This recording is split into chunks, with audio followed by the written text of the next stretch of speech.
नमस्कार साथियों, आप सब कैसे हैं। आशा करता हूं कि आप सब सुखी होंगे, स्वस्थ होंगे, मस्त होंगे।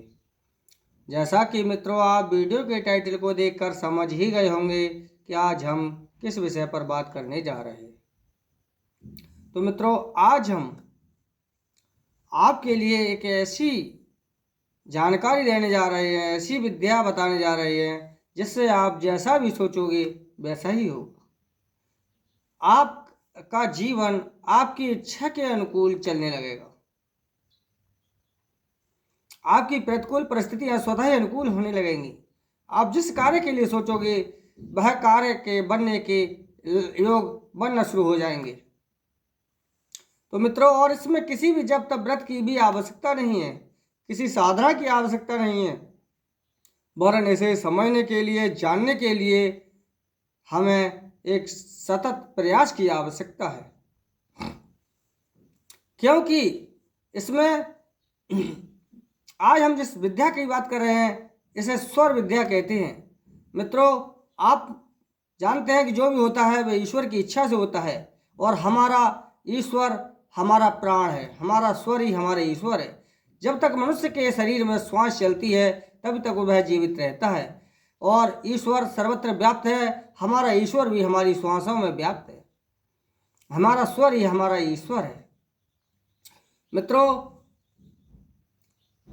कभी भी हमारा स्वर यानी हमारा श्वास एक नाक में बराबर, दोनों नाकों में बराबर नहीं चलता है। आप इसके लिए अभ्यास करके देखें। जब ये बाईं नासिका में अधिक बहता है तो इसे हम बायां स्वर या एड़ा नाड़ी कहते हैं या चंद्रमा स्वर कहते हैं। इसे चंद्रमा की शक्ति से उत्प्रोत है। जब ये दाहिनी नासिका में अधिक बहता है तो इसे हम पिंगला नाड़ी या सूर्य नाड़ी अथवा दाहिनी नाड़ी बोलते हैं, जैसे दाहिना स्वर बोलते हैं। जब ये दोनों नासिकाओं में बराबर चलता है, कुछ ही समय के लिए चलता है, जब दोनों नाड़ियों का आपस में मिलन होता है तो इसी के लिए सुषुम्ना नाड़ी कहते हैं। अब मित्रों यह इसी की गति के आधार से हमारे जीवन में अनुकूल प्रतिकूल परिस्थितियां उत्पन्न होती हैं। यदि हम स्वर के लिए अनुकूल बना लें तो हमारा जीवन अनुकूल हो जाएगा। हम जिस कार्य के लिए करना चाहेंगे वह कार्य हमारा सफल सिद्ध होगा। तो इसी में आज हम इसी कड़ी में एक ऐसी जानकारी बताने जा रहे हैं जिससे हम जैसा सोचेंगे वैसा ही होगा। मित्रों मनुष्य का शरीर 5 तत्वों से बना हुआ है, पृथ्वी, जल, अग्नि, वायु और आकाश। इसी शरीर में लगभग 72 नाड़ियां पाई जाती हैं, जिनमें जो 3 नाड़ियां मुख्य है, एड़ा, पिंगला और सुषुम्ना। तो मित्रों बाईं नासिका में जो बहती है एड़ा नाड़ी ये चंद्रमा की शक्ति से उत्प्रोत है। दाहिनी नासिका में जो बहती है नाड़ी ये सूर्य शक्ति से उत्प्रोत है। जो दोनों नाड़ियों में नासिकाओं में बराबर जो बहती है इस नाड़ी को सुषुम्ना नाड़ी कहते हैं, जिसे सरस्वती नाड़ी भी कहते हैं। ये शिव शक्ति से उत्प्रोत है। मित्रों कभी भी कोई भी कार्य हमें सुषुम्ना स्वर में नहीं करना चाहिए। सुषुम्ना स्वर में केवल हमें ईश्वर का भजन, ध्यान, पूजन आदि करना चाहिए। चंद्रमा की नाड़ी अर्थात बाईं नाड़ी में जब श्वास बहती हो तब हमें शांति और स्थिरता के कर्म करने चाहिए, जिनका हम लंबे समय तक उपभोग करना चाहते हैं, जो कि शांति पूर्वक कार्य हैं और विकास के कार्य हैं। दाहिनी नाड़ी में हमें विनाश के कार्य, चर कार्य, कुटिल कार्य करना चाहिए। अब मित्रों बात यह आती है कि हम किस प्रकार से ऐसी क्या करें जिससे कि हम जो भी सोचेंगे वह हमारा कार्य उसी अनुरूप होता चला जाएगा। जैसा हम सोचें वैसा ही होगा। इसके लिए मित्रों हमें जो भी इच्छा, यदि श्वास को अंदर खींचते समय जो भी इच्छा मन में जागृत होती है वह 80% नहीं बल्कि 100% उसके सफल होने के आसार बन जाते हैं। वैसे ही योग बनने शुरू हो जाते हैं और इच्छा पूर्ति की होने लगती है।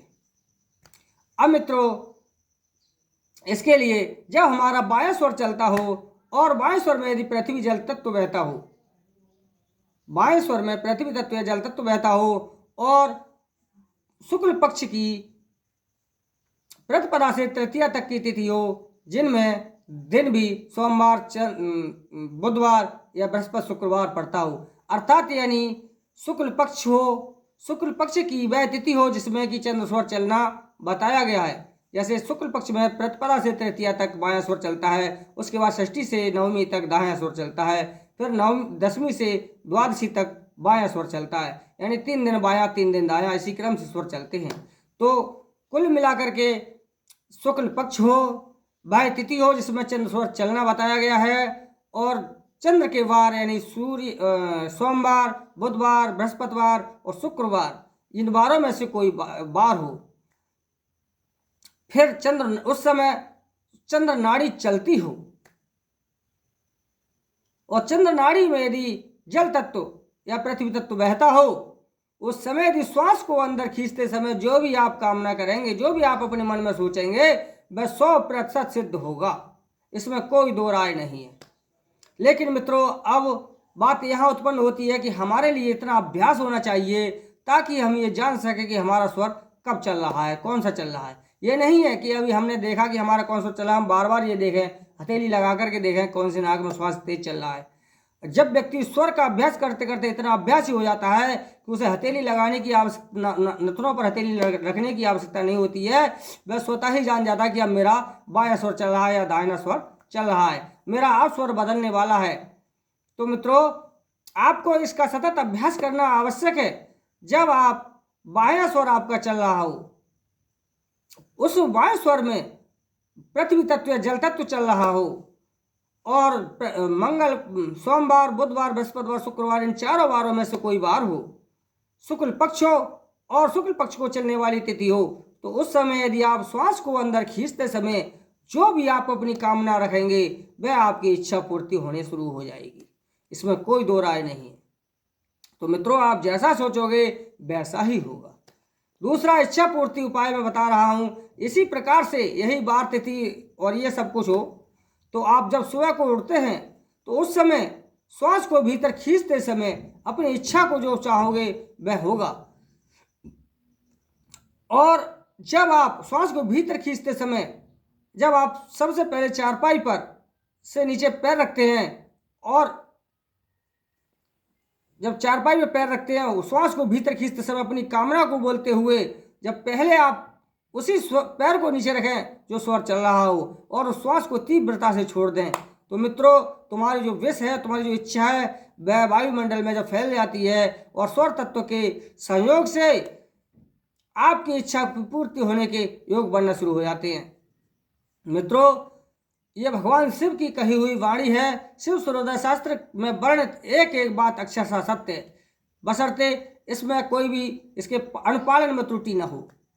मित्रों, यहाँ तक कि कभी रणजीत सिंह दास जी तो यहाँ तक कहते हैं कि चंद्र टरे सूरज टरे, धवल टरे सुनमीत, और वचन सूर्योदय नहीं टरे, कहे दास रणजीत। मित्रों, शिव सूर्योदय शास्त्र का वचन कभी मिथ्या नहीं हो सकता है। आप यदि स्वर का अवलोकन करके, आप स्वर को अनुकूल बना करके यदि कोई भी कार्य करते हैं, तो प्रतिकूल परिस्थितियां भी अनुकूल होना शुरू हो जाती हैं और कार्य की सिद्धि में कोई गुंजाइश नहीं रहती है। मित्रों, यदि एक स्वर योग का सुयोग बन जाता है, तो जितने भी आपकी कुंडलियों में योग हों, सारे कुयोगों का समन हो जाता है। मात्र एक स्वर योग के सुयोग बनने से आपके सारे कुयोगों का नष्ट होकर आपके कार्य की सिद्धि में कोई संदेह नहीं रहता है। और यदि आपकी कुंडली में लाख शुभ योग हों, लेकिन यदि एक सूर्योदय का कुयोग बन जाता है, जरा सी भी गलती हो जाती है, यदि सूर्य विपरीत परिस्थिति में होता है सूर्य तत्व, तो समझ लीजिए कि आपके समस्त शुभ योग भी कुयोग में बदल जाते हैं और आपकी कार्य की सिद्धि में व्यवधान उत्पन्न हो जाते हैं। मित्रों, जहां 100 कौरव थे और उनके साथ एक से एक अति विशाल महारथी थे, लेकिन एक मात्र योगीराज श्री कृष्ण के होने के कारण से, जो कि स्वर योग विद्या के यानी समस्त प्रकार की योग विद्याओं में पारंगत थे, एकमात्र उन्हीं के उनके साथ सानिध्य में मात्र इतनी बड़ी विशाल सेना को 5 पांडवों ने, जिनके साथ कुछ ही गिनुसुने उनके सगे संबंधियों ने उनका सहयोग दिया था, और उन्होंने उस तमाम विशालकाय सेना के लिए गाजर मूली की तरह नष्ट करके उन पर विजय प्राप्त की थी। रावण जैसा विद्वान, जो कि अपने बल के अभिमान में सब कुछ भूल गया था, जो कि ज्योतिष का पारंगत ज्ञाता भी था। लेकिन भगवान राम ने तत्व पालन किया, अपने स्वर पालन किया, और रावण सब कुछ भूल गया। और उसके तत्वों के विपरीत होने के कारण से ही रावण, जो कि राम से अधिक शक्तिशाली और विद्वान भी था, लेकिन वह सेना सहित कट मरा और विजय राम की हुई। तो मित्रों, स्वर और तत्व यदि अनुकूल है तो सब कुछ अनुकूल है, यदि प्रतिकूल है तो समझ लिए सब कुछ प्रतिकूल है। इसीलिए स्वर और तत्व को अपने अनुकूल बना करके स्वर तत्व के अनुकूलन ही कार्य को करें, जिससे कार्य सिद्धि में कोई भी गुंजाइश नहीं रहेगी। तो मित्रों, मैं आशा और उम्मीद करता हूं कि आपके लिए जो मेरे वीडियो में जो मेरे द्वारा दी गई जानकारी है वह आपको समझ में आ गई होगी, और आप भी अपने जीवन को इस स्वर विद्या के प्रयोग से अपने जीवन में खुशहाली लाएंगे, ऐसा मुझे आशा और विश्वास भी है। इस चैनल पर अनेक स्वर विद्या से संबंधित वीडियो अपलोड हैं, जिन्हें देखकर आप अपने ज्ञान को बढ़ाकर अपने जीवन में सफलता प्राप्त कर सकते हैं। तो मित्रों, यदि आपको ये वीडियो अच्छा लगा हो तो चैनल को लाइक, सब्सक्राइब और शेयर जरूर कर दें। आज के लिए बस इतना ही, मिलते हैं अगले वीडियो में, तब तक के लिए नमस्कार साथियों।